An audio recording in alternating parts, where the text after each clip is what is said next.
Empire or Humanity? What the Classroom Didn't Teach Me About the American Empire by Howard Zinn. With an occupying army waging war in Iraq and Afghanistan, with military bases and corporate bullying in every part of the world, there is hardly a question anymore of the existence of an American empire. Indeed, the once fervent denials have turned into a boastful, unashamed embrace of the idea. However, the very notion that the United States was an empire did not occur to me until after I finished my work as a bombardier with the 8th Air Force in the Second World War. Even as I began to have second thoughts about the purity of the good war, even after being horrified by Hiroshima and Nagasaki, even after rethinking my own bombing of towns in Europe, I still did not put all that together in the context of an American empire. I was conscious, like everyone, of the British Empire and the other imperial powers of Europe, but the United States was not seen in the same way. When, after the war, I went to college under the GI Bill of Rights and took courses in U.S. history, I usually found a chapter in the history text called The Age of Imperialism. It seemed that American imperialism lasted only a relatively few years. I recall the classroom map labeled Western Expansion, which presented the march across the continent as a natural, almost biological phenomenon. That huge acquisition of land called the Louisiana Purchase gave no hint of anything but vacant land acquired. No sense that this territory was occupied by hundreds of Indian tribes that would have to be annihilated or forced from their homes. What we now call ethnic cleansing. That classroom map also had a section to the south and west labeled Mexican Cession.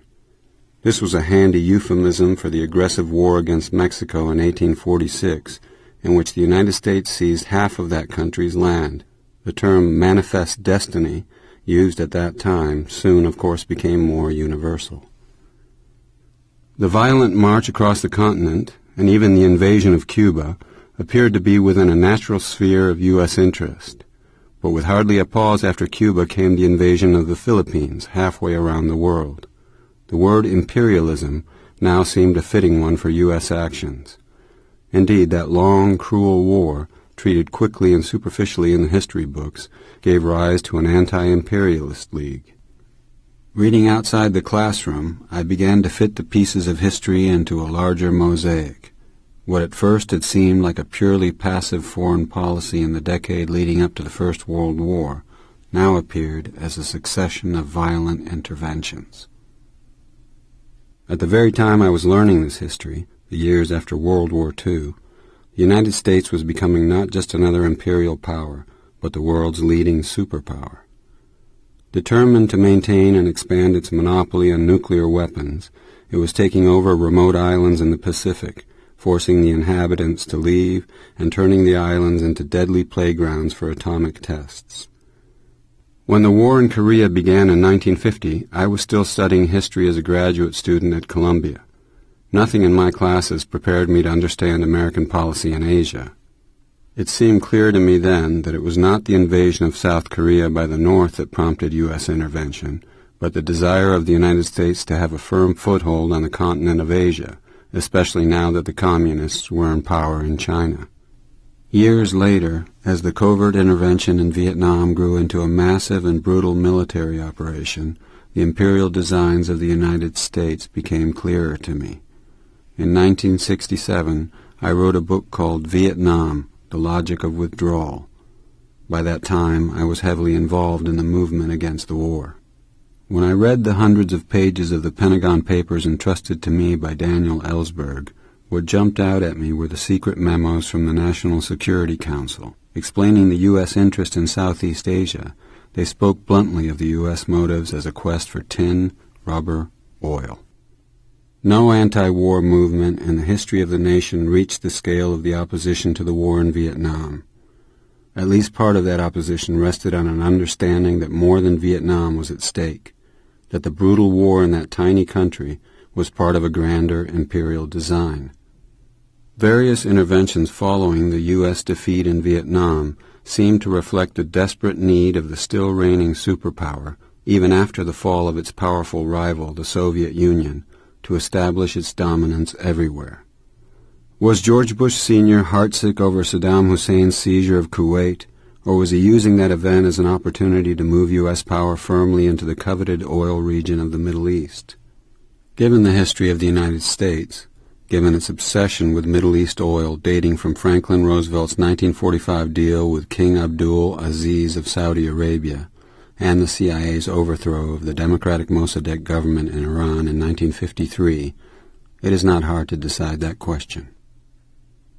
The ruthless attacks of September 11th, as the official 9/11 Commission acknowledged, derived from the fierce hatred of U.S. expansion in the Middle East and elsewhere.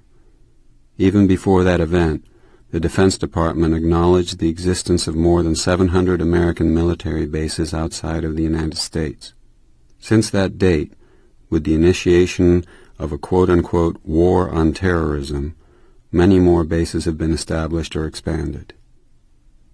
When I was bombing cities in Germany, Hungary, Czechoslovakia, and France in the Second World War, the moral justification was so simple and clear as to be beyond discussion.